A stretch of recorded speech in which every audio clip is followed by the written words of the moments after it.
Yes, guys, you know what time it is. It's your boy David at the Irish Hotspur, Ireland's #1 Spurs fan, bringing you your player ratings for yesterday's 1-0 victory over Watford, which made it 3 wins, 3 games, 3 clean sheets, and 3 goals scored as well. What more do we want? And the answer to the question is yes, it does feel even better today than what it did yesterday being top of the league. Absolutely love it. It feels better today, and it's going to feel better as the days go on this week. And I am thoroughly enjoying it. Come on, you Spurs. But we're joined by Jacko Canico Santo. Absolutely love the name. Co-host, my man. How are you? Just newly adopted by Nuno, David, feeling very, wise and tactical now, feeling a lot prouder of myself as well. It's good to, just finally be under the wing of Nuno. I finally fully accepted him as my new father. He honestly is just unbelievable. And the new outfits, Dave, the beard oil is just looking beautiful. We're all investing in the, just for men, products. We're all thinking about getting a new beard comb. And as well, while Watford fans, they're thinking about, which hair gel they need to get, for Cisco. So it's just, 2 different ways of looking at the game, 2 different ways of being, you might even say a man, David. So, Nuno, honestly, and Nuno we trust, David. But let's break down these player ratings for the fans here, for the Harris Army. Honestly, a lot of good ratings we'll be dealing out, but maybe also some ones that maybe fans might be surprised that aren't so high, David. But the first one being, I would say, is just Hugo Lloris. It's no disrespect to him. He didn't have many, I would say, attempts, at him, David. I mean, can you remind me, David? How many shots on target did he have? So they took 5 shots and there was 1 on target, so he didn't have any. So another clean sheet, though, for Hugo. He's looked honestly brilliant. He's looked like a force, I would say. Also in the box, he's made, hasn't had any bad spills or anything, David. Hasn't had any bad parries, this season. Seems to be commanding in the box as well. So just a real leader, fresh off of the 300th appearance as well against Wolves. Honestly, true legend, but we can only give him a 7 considering he didn't have a lot to do.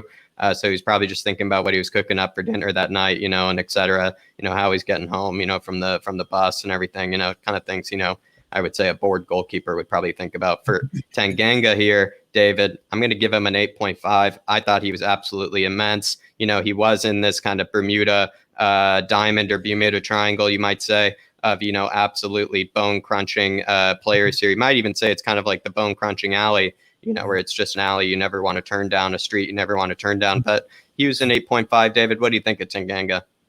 Look, I actually think Tanganga had a decent game, to be honest with you. Look, we all know defensively he's very, very good right back. People are asking questions of him going forward. But I think he showed a lot of people yesterday that he is not afraid to get forward. He will get down the wing, and he will look to put that ball in the box at every opportunity. There was one just more or less in the first couple of minutes where he got down, and it looked like it was going out of play. He slid in to cut it back, and it was towards Sonny and Bergwijn, and probably should have scored from it. But for me, look, I definitely think he answered a few questions. He is more than capable going forward. And I think the more game time and the more exposure he gets, I think the better he will be. And for me, look, comfortable yesterday. Comfortable. Absolutely comfortable. Well said, David. I will say, his delivery into the box, can only improve, but as well, his defensive output is just unbelievable. Practically, we're talking about, one of the most physical and most intelligent right-sided defenders, maybe at this point, so far in the Premier League, you could even say. Honestly, such a beast. But moving on to Davinson Sanchez. Davinson Sanchez, for me, was maybe perhaps, David, one of the man of the matches, maybe the man of the match for plenty. I thought he did everything you could ask of a center back, was winning every header he could, was winning it with force as well. Clearances, were, far and away, away from danger. His pings were just unbelievable. I mean, sometimes the players were just, just standing still, just waiting for it just to land on their foot, David. I mean, it just seems to be a new Davinson, a new lease of life, for Davinson Sanchez. He's just an entirely new defender from the looks of it. Of course, he could maybe slip up and, go back to what we maybe considered him before, but he's looking absolutely immense. No, look, he is. He had a very good game yesterday, very aggressive, which I like, which probably does put him in the pecking order ahead of Eric Dyer, just with that bit more aggression. But what I've noticed, Jack, is he's starting to read the game a lot better. He's not just sitting there in that centre-back position. He's not afraid to come out, get stuck in, intercept the pass, break up play. But not only that, he is starting to deal a bit better with the balls in behind him as well, which was a huge problem for us with this guy, was everything coming in behind him. And he's starting to deal with that as well. But look, he's added this passing range to his game, which, thinking back on it, I think he's always had, because he came through at Ajax. You're not going to come through at Ajax if you can't pass a football. It's that simple. So, look, maybe he is just starting to believe in himself a bit more and realising, maybe sooner than what some of the other players should have done before. But, if he doesn't have a good season this year, that's it for him.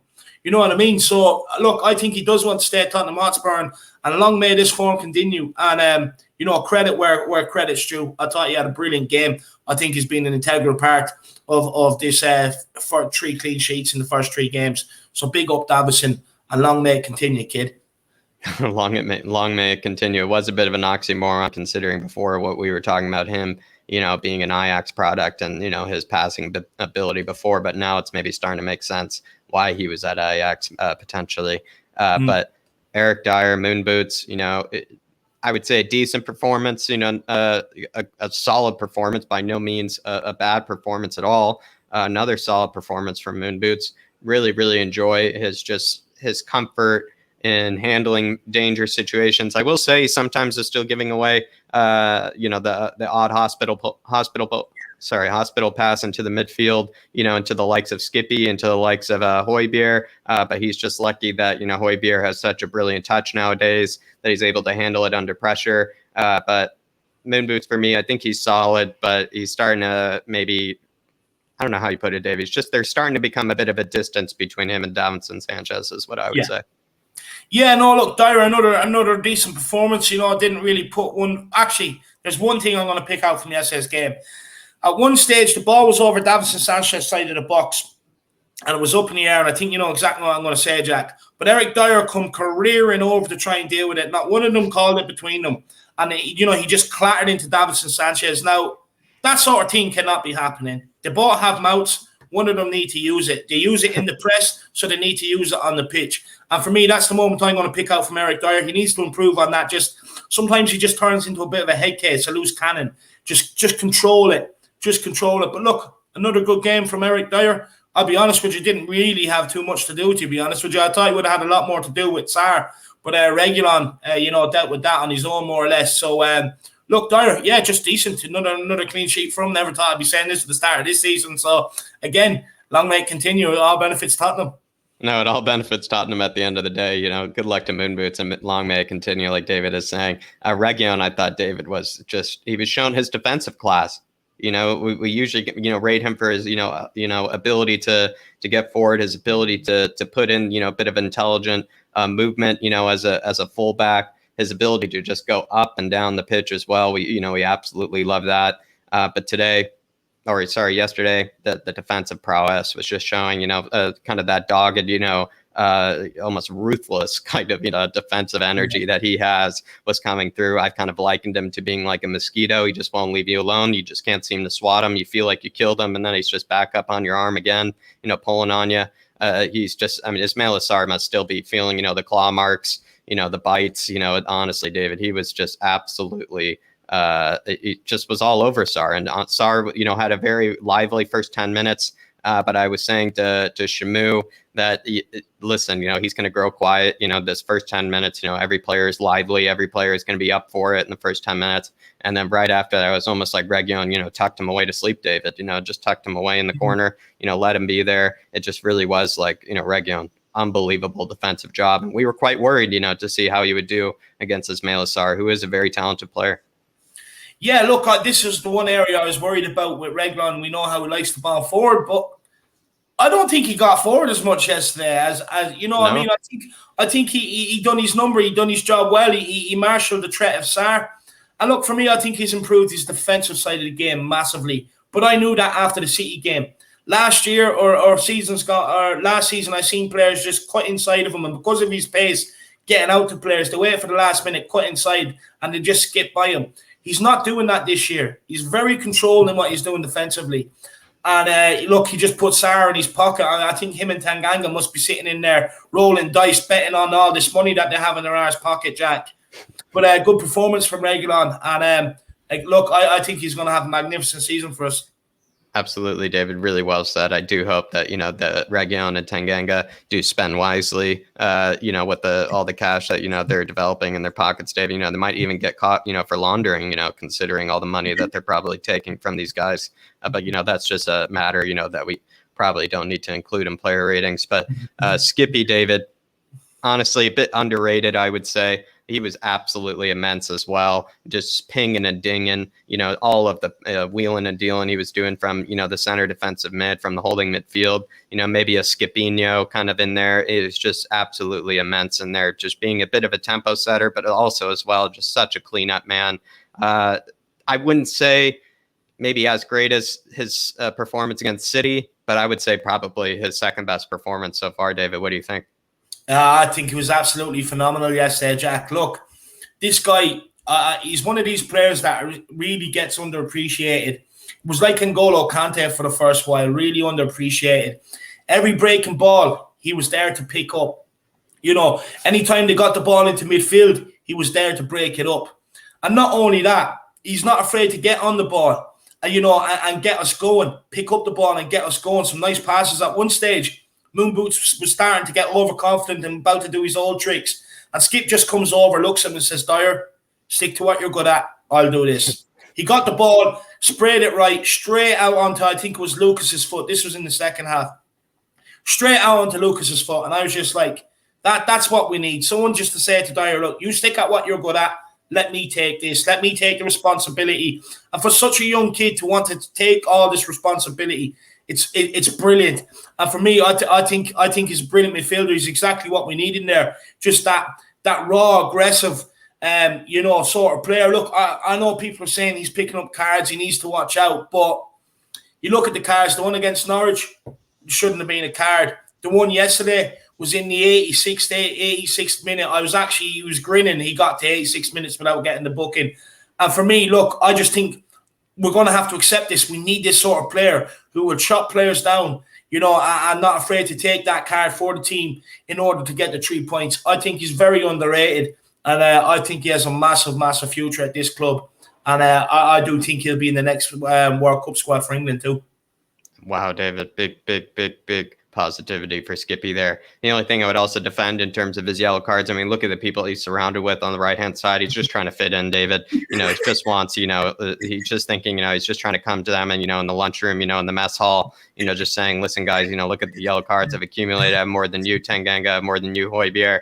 He's just trying to fit in, with the squad. It just makes sense. It's honestly a bit, it's a bit unfair to him, you would think, because he has to do it in order to fit in, David. But then he also, is taking a price, in terms of, maybe missing a game, as well. So honestly, it is a bit of a precarious scenario. But moving on to Højbjerg, David. Højbjerg for me was also maybe another contender for man of the match. He was just absolutely insane in terms of his passing ability. We usually rate him for his defensive ability. Of course, that was always solid as per usual, but his ability to just pass in these pockets down into the 18, just so perfectly weighted at so many times as well. The fullbacks were just spinning and, were practically, looking up and down and sideways and through their legs. They just didn't know where he was going to put it, David. He was also spraying them all the time to Bergwijn as well from this kind of position next to Sanchez. Yeah. I just thought, his Højbjerginho, as I called him, he even had that beautiful scoop, up to Lucas, when he had three people surrounding him. He's just, I don't know what Højbjerg's been eating, David. He practically is just the classiest man on the pitch. He dines with kings. Do you know what it is, Jack? I actually think it's the bit of a more of a free role that Nuno's given him. Right? Skip is doing what Højbjerg was doing last year. Højbjerg now has that bit of a free role and he can show more of his talents, which is what we wanted after he's shown at the back of the Euros. But Jack, this guy yesterday, I never thought I'd see the passing display he put on for us. It was unbelievable. I don't know how many times as well down this right-hand side, first and second half, whether it be Son, Tanganga or Lucas, that he slid the ball between the centre-back and the full-back for them running in behind to perfection, to absolute perfection. And for me, look, the guy, it was one of them games, Jack, as the game went on, he was growing in more and more confidence. And I'm pretty sure he thought he was Ronaldinho at some stages. No matter what he does, no matter what way he kicks the ball, it's just going to look good and it's going to go to one of our players. And honestly, this guy's passing ability, to be able to split the fullback and the centre back, to be able to, the switches of play, the little dinks, the little 1-2s linking up. Absolutely brilliant. And what made it even better is sometimes, even when they did try to get close to him to try and stop the passing, he's such an animal. He just brushed them off and says, all right, now I'll pass it. You know what I mean? It's like he done it on purpose. That bit of sickness in his head where he loves the contact. So he'll take the contact, brush him off and then just pass the ball. You know what I mean? I thought he had a great game yesterday. And one, I actually think went way on the radar yesterday. I don't think enough people actually appreciated how much he dictated that game with his passing yesterday. Oh, well said, David. Well said. Honestly, the center backs, at a certain point, they even knew what he was going to be doing, and he still would just, play it every single time. You're absolutely right. He's probably just floating, at that stage, with confidence. He really is. And as well, consider what he was doing, to the Wolves defenders as well. Again, he megged Roman Saiss in his own box, megged Roman Saiss in his own box and went for a Trivela outside the foot shot, only for it to be blocked by Connor Cody. I feel like it was going in as well, David. I feel like it was going in, so I really am just concerned for the rest of the Premier League, with how Højbjerg is developing. It's quite scary. It seems like, he's taken a bit of, Brazilian lessons, in terms of techers, David, because honestly, it's just scary. It's just scary. It could be that missus that he married either. She's not bad. Yeah, it could be. Maybe she gave him some lessons, David, in terms of the techers or something. But moving on to Dele here. Dele, I thought, was, again, puts in a very solid defensive performance, puts in a very solid, kind of running, performance, box to box midfielder. But this is, again, we even, said in the stats with Jack preview that this is a game where we need Dele to improve his creative numbers. He doesn't need to be as, defensively, strong or, as important. We need him to be more of a number 10. And he really was failing in that department for me, David. I just thought he just seemed to be out of tune with the other players. Wasn't even quick enough with the other players with the passing, was a bit slow, as well. Just seemed to, at certain moments, not even really know what to do with the ball when he received it, didn't think about it ahead of time. It's just kind of moments like that where it is still a bit frustrating. And it still explains why Dele from last season was one of the most dispossessed players in the Premier League. Do you know what, Jack? I didn't want to say this. I didn't want to be too negative on the guy because, I actually think, putting in the work rate and everything else we've seen, absolutely brilliant. But I'm starting to get shades of the old, not the old Dele, but I just fear for him a little bit because, under Mourinho, he was great for the first 10 games. We're like, yes, brilliant. We've got our Dele back because he was poor under Pochettino. He's got the new manager bounce now. He seems to be doing good. Seems to be doing okay. But look, the problem with Dele Alli is, for me, he's clearly put in that midfield tree to be the player to be able to pick up the ball and, create some chances and be that sort of attacking one out of the tree. He's just not doing it. I'll be honest with you. He's just not doing it for me.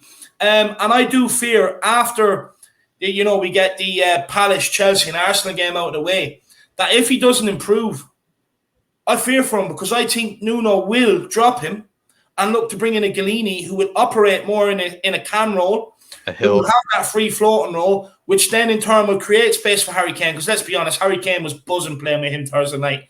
He made his job so much easier and stuff like that. So for me, look, I want to see more of him. Jack, I counted in the first half 4 times he was just sloppy on the ball. And they ended up turning the ball over when they were just sitting back, watching us pass it around. And he ended up just gifting the ball back. And there was no need to do it. No pressure, just sloppy, lazy. And he just needs to, when's he going to switch on? He's been given the chance now. Get the ball under control and just move it. But pass it properly. It's this sort of thing, there's nobody around me. I'll just do an aimless flick.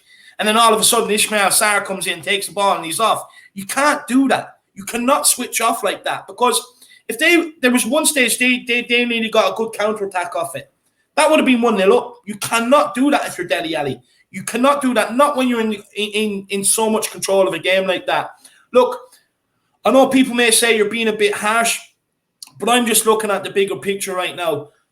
Out of that midfield tree, if Nuno does want to change the system up, who would you drop out of that tree? You would say Dele Alli right now for me. You wouldn't take Skip and Højbjerg out right now. So for me, if he could improve on the ball, I think he'd be brilliant in that tree. But it's just that lazy style where he gets sloppy at times that really lets him down for me. Yeah, I think well said, David, and as well, there's a lot of competition, for that position, and the likes of Gio, who knows? Like I even said, in a Kinnicky answer me, there's a potential that, Tanguy, eventually, over time, will he finally maybe work his way back into the team in terms of fitness? And then we know Tanguy's creative ability practically does rank above everybody else's. It's just, the burgers do weigh him down.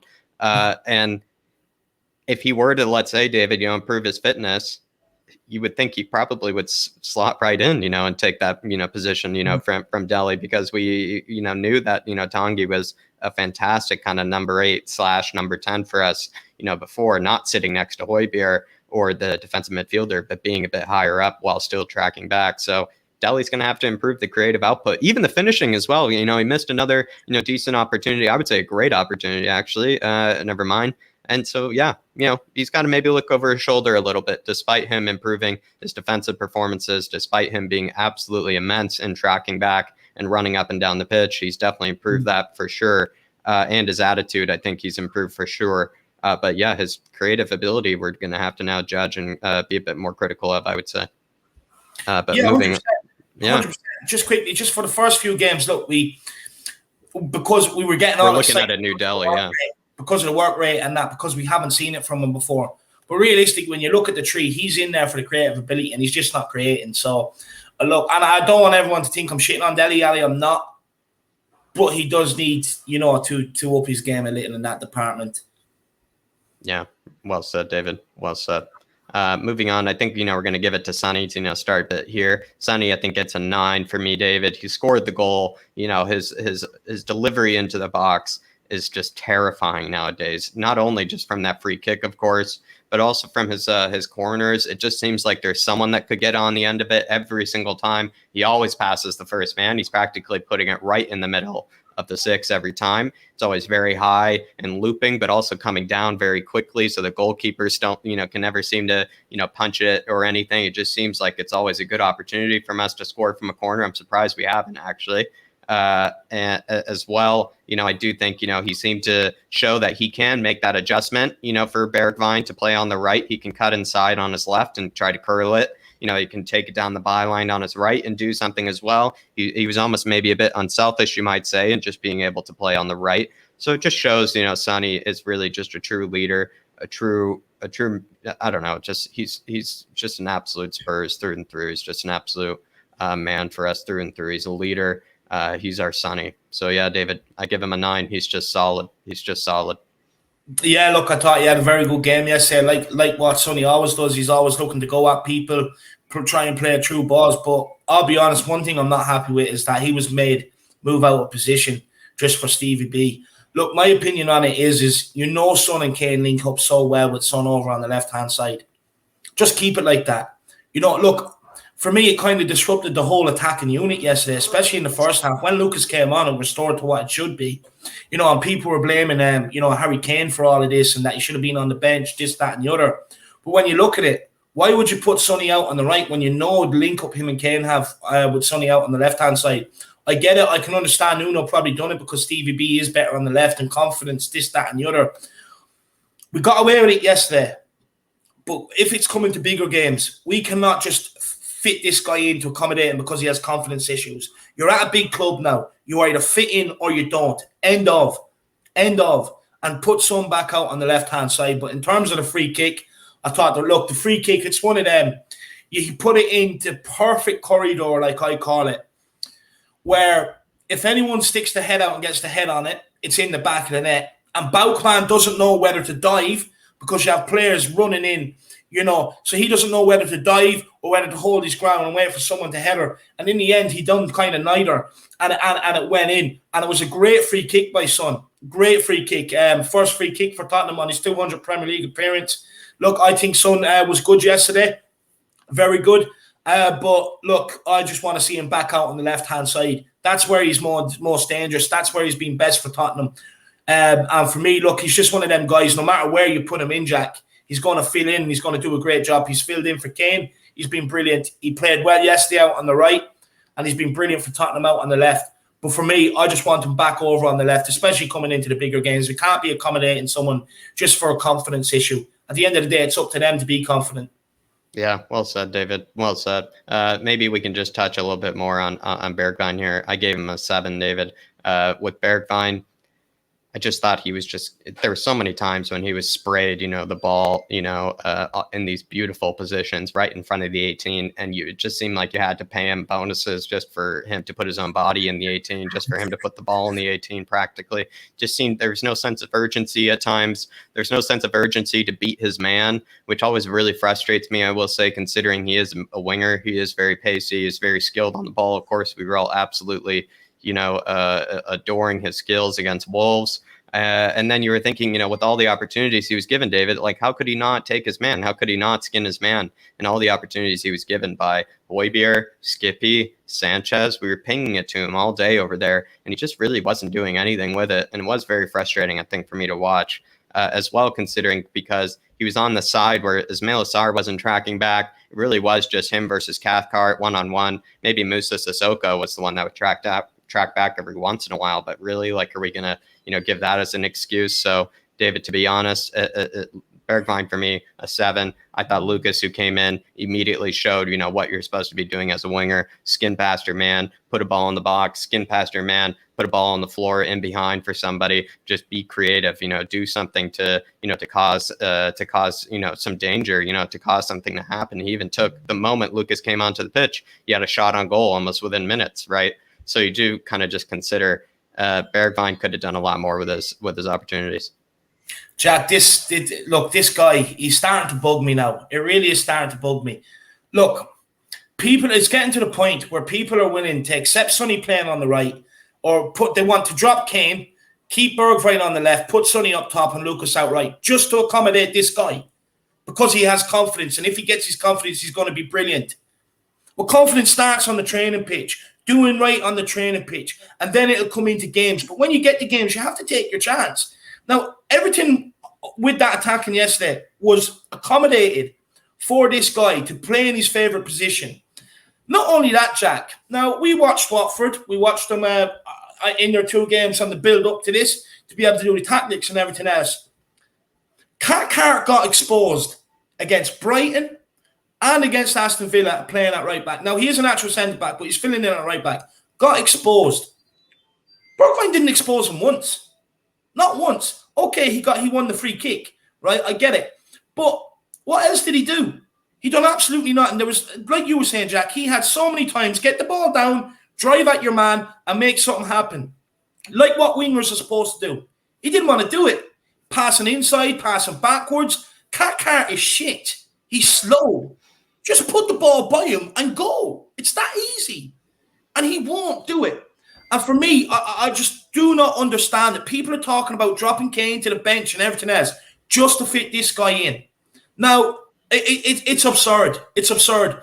This guy now, he's going to have to drop back to the bench after this game for me, especially against Palace. He's going to have to put him back on the bench. Just put Lucas on the right, Son on the left, Kane up top, and let's go at them then with players that are confident and that will actually do what you want them to do. I get it. Stevie B works hard. In fairness, he did get back a bit to kind of help with Sarr at times. But look, let's be honest. People can say a confidence issue, this, that, and the other. We have to stick with him. No, I'm sorry. I'm not dropping a guy with most goals, most assists in the team just to accommodate a guy, just to try and get his confidence up. He's been lacking confidence for nearly a whole year and a half now. When's it going to change? At the end of the day, it was a perfect opportunity yesterday.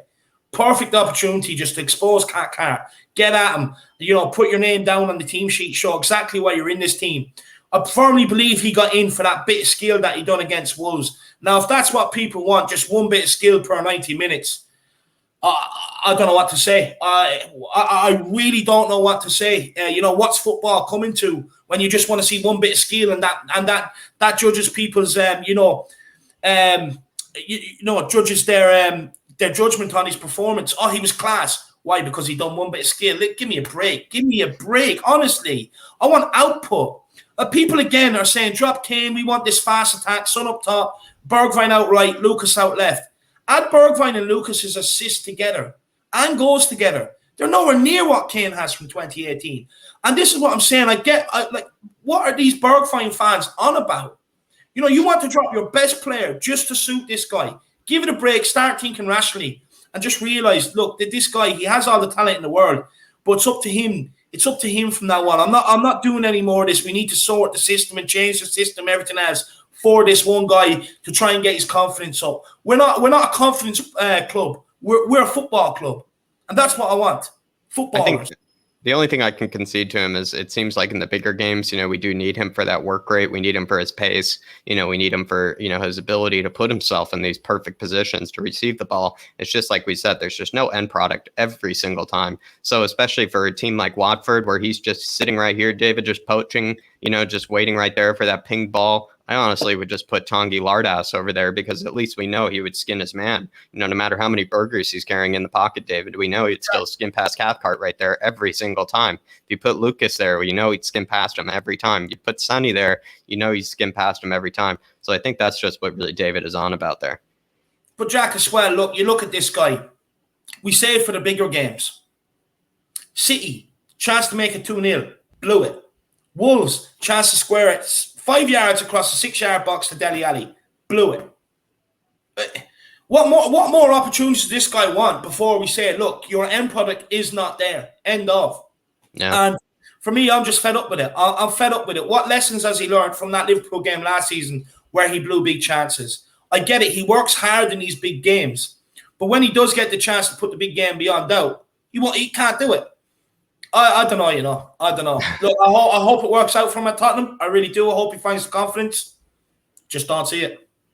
I really do hope so too, though. I do hope that it just comes soon, David. I really hope it comes soon, that he just proves us wrong. But Harry Kane, give him an 8. I do think his passing ability was very underrated, if not disrespected, by a bit of the fan base as well. We're talking about, a guy that had the most shot creating actions, the most chances created for our teammates last season. We're talking about, the best distributing forward in the league. Even if you thought that, it wasn't his best game, in terms of distribution, that would be, most center forwards' best game of all time in terms of distribution, the way that he's able to do it. So honestly, it's good to have Harry back. He'll be able to lighten things up for us, be able to also bring a bit of confidence. That yellow card that he got, to teach the ref, that he can't let his players be tackled, in the way that they were by the Watford players, was sending a message. He's being a leader. He's fighting for the badge. Honestly, I think we're getting the old Harry Kane back. Of course, maybe we wanted to see a goal, but I would say just everybody in the finishing department is not really coming through, I would say, for the team. It's not Harry Kane. But yeah, David, I think he honestly was leading from the front, as a leader, as a person, and as well, his distribution ability is still unmatched. Yeah, look, I do think he needs to be, a bit sharper in front of goals, 100%. But so does everyone, the whole team, except for maybe Sonny. Except for maybe even Sonny, those missed good chances. Sonny's missed good chances. He could have, a bit more. So, it's not just Harry Kane. I mean, believe me, the whole team has. No. And Nuno even said it, David. Nuno even said it. Yeah. No, look, it is 100%. And look, a lot of people were saying yesterday, this guy was anonymous, this, that, and the other. And I'm sitting there thinking, are they still upset over the transfer? Do they want him to go to City still? I'm not sure what they want from this situation. They're all going mad when he wants to leave. Now they're all delighted when he wants to stay. And now they all want to drop him to the bench. It's like, do you just want to sell a world-class player and let him go? Is that what you really want? Look, for me, with this guy, I get it. He could have been better. But look at his passing yesterday. Everyone just completely ignored it like he was completely done nothing. How many times did he drop deep, get on the ball, spray balls left, spray balls right? Look, if your striker's not scoring, at least you want him to be able to get involved in the game and be able to do this. And that's what he's doing. I get it. Look, for me, I do think he should have scored yesterday. Even though that ball that went across the box got a little touch on it by the Watford defender. He was still in a position where he should have tapped it home. But look, for me, as anonymous as some people were saying yesterday, I don't think so. I think what it was is that, look, Lucas didn't. Look, we know there's a Lucas Moura fan club. I agree with it. I like Lucas. But because he was dropped to the bench and Kane didn't score, now all of a sudden they're talking about this nonsense about dropping your best player to the bench, just to accommodate some players. But look, I want to see better from Harry Kane, don't get me wrong. I do want to see more as the weeks go on, and I think we will. But as anonymous as people were saying, honestly, they made it look like he did. They made it sound like he didn't get a touch yesterday, and it's not true. It's just not true. I just want to deal with the facts. My eyes don't lie to me as well. So, no, look, I think it's a fair rating as well. But look, guys, there we have it. There's the player ratings. think it's been an absolute good one. A lot of points and topics for you guys to hammer me with in the comments, which is what we like. We like to hear everyone's opinions. We like the banter as well. Of course, do it in a friendly way, But no, look, Jack, good player ratings there. No, it was a good one. Not as professional as maybe David. I like to keep it. Not as neutral as David and I like to keep it. Not as objective as maybe David and I like to keep it. Maybe more of our personal feelings, towards the players came out. But we're top of the league. Now, David. We have to start maybe grilling into these players. In terms, how to get the best out of them, right? So, yeah, maybe next time, with the win, will be a bit nicer. But I think this was a bit necessary. Also, it's just a good debate. It's good, interesting, points brought up from everybody.